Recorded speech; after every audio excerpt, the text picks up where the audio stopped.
This channel does not promote any violent, harmful, or illegal activities. All content provided by this channel is meant for an educational purpose only. Malda Trinamool জেলা সহ সভাপতি খুনে গ্রেপ্তার আরো এক। এই মুহূর্তে সবথেকে বড় খবর, এই মুহূর্তে আপডেট আসছে, আরো একজনকে গ্রেপ্তার করা হয়েছে, বিহার থেকে গ্রেপ্তার আরো এক ব্যক্তি।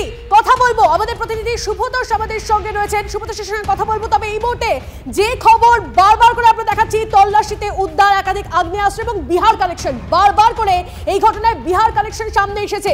বিহার থেকে সুপারি কুলার আনিয়ে এই ঘটনা ঘটানো হয়েছে এবং 10 লক্ষ টাকার বিনিময়ে সুপারি কিলিং এর কথা জানতে পারা যাচ্ছে, সেই তথ্য সামনে আসছে। এবং এই ঘটনায় ধৃতদের দুষ্কৃতী সংখ্যা বেড়ে দাঁড়ালো 5। এখন অবধি এই ঘটনায় 5 জনকে গ্রেপ্তার করা সম্ভব হয়েছে। দেখো তনিষ্ঠা, আমরা বারবার বিহার যোগের কথা বলছিলাম, বারবার মনে করা হচ্ছিল যে ভিন রাজ্য থেকে এসে এখানে তৃণমূল নেতাকে গুলি করা হয়েছে।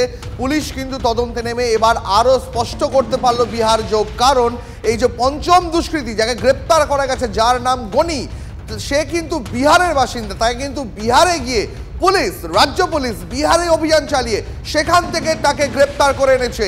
এই মুহূর্তে যে latest update TV9 Bangla press কর্নারে দেখাচ্ছে আপনাদের, এখনো পর্যন্ত পুলিশের জালে 5 এবং এই পঞ্চম যে ধৃত তাকে গ্রেপ্তার করা হয়েছে বিহার থেকে। একদম সুব্রতোষ আমাদের প্রতিনিধি আমাদের সঙ্গে রয়েছেন, সুব্রতোষ থেকে আরো আপডেট নিয়ে। সুব্রতোষ, আরো একজনকে গ্রেপ্তার করা সম্ভব হলো এবং তাকে বিহার থেকে গ্রেপ্তার করা হলো, কিন্তু এর পেছনে মাস্টার মাইন্ডকে সেটা কি জানতে পারা যাচ্ছে?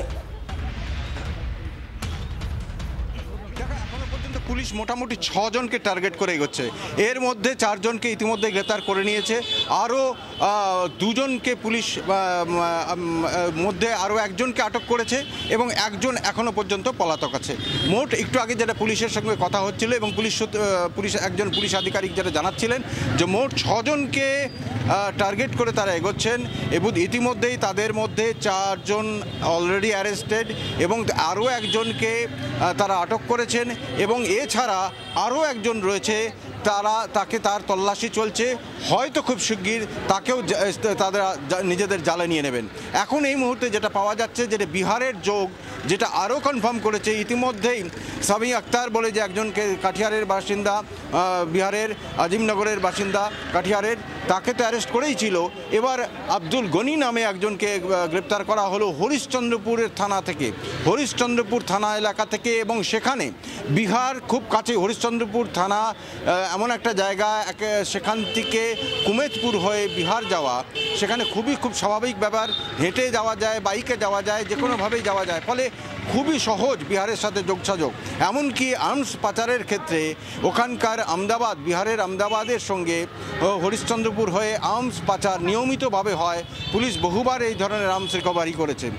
এবং পুরো পরিস্থিতিটা কিভাবে দেখছেন এই মুহূর্তে তৃণমূলের নেতা রয়েছেন সাগরিকা, তিনি বলছেন যে কীভাবে দেখছেন বিহারের যোগ, আবার একজন গ্রেপ্তার আব্দুল গনি।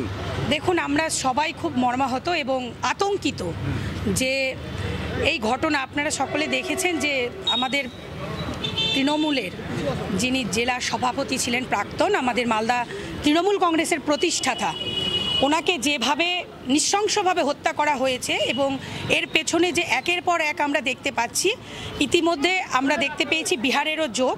তো এটা নিয়ে আমরা ভীষণভাবে আতঙ্কিত। গতকাল আমাদের CM ম্যাডাম BSFদের নিয়ে যথেষ্ট উনি বলেছেন।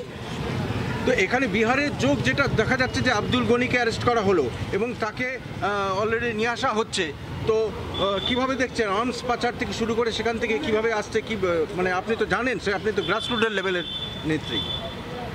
দেখুন, এটাতে BSFকে আরও ওখানে বিহার থেকে আসছে, বিহার থেকে যারা আসছেন সেটাতে আমাদের যারা বর্ডার সিকিউরিটি ফোর্স আছে তাদেরকে দেখো, বুঝতে পারছো যে এখানে মানে আতঙ্কিত তারা কিন্তু সমস্ত তৃণমূলের নেত্রীরা কিন্তু আতঙ্কিত এই বিষয়ে যে তাহলে সেক্ষেত্রে পুলিশের ইন্টেলিজেন্স কেন ফেলিওর হচ্ছে সেটা তো বারবার করে প্রশ্ন উঠছে। যেটা বিহার, একদমই তাই, ইন্টেলিজেন্স ফেলিওর তো বটেই। কারণ এখানে প্রথম থেকে যেটা বলা হচ্ছে, পুলিশ সূত্রে আমরা যেটা খবর পাচ্ছি যে 15 দিন ধরে রেকি করা হয়েছিল। 15 দিন ধরে টানা 2 সপ্তাহের বেশি সময় ধরে যারা ধরা পড়ছে, এতদিন ধরে রেকি করা হলো। এরকম দিবালোকে আমরা দেখলাম যে এরকম ধরনের একটা ঘটনা ঘটলো একটা জনবহুল এলাকায়, তারপরেও কোনো কিছু একদম আস্থা পেল না পুলিশ, কোনো কিছুকে টার্গেট করে এগোতে পারলো না পুলিশ, কেন বারবার করে এই ভূমিকা নিয়ে প্রশ্ন উঠে যাচ্ছে। অবশ্যই আমাদের গোটা বিষয়টার দিকে নজর থাকবে, তবে এক এক করে গ্রেপ্তারি হচ্ছে। এই ঘটনায় এখন অবধি 5 জনকে গ্রেপ্তার করা গেছে।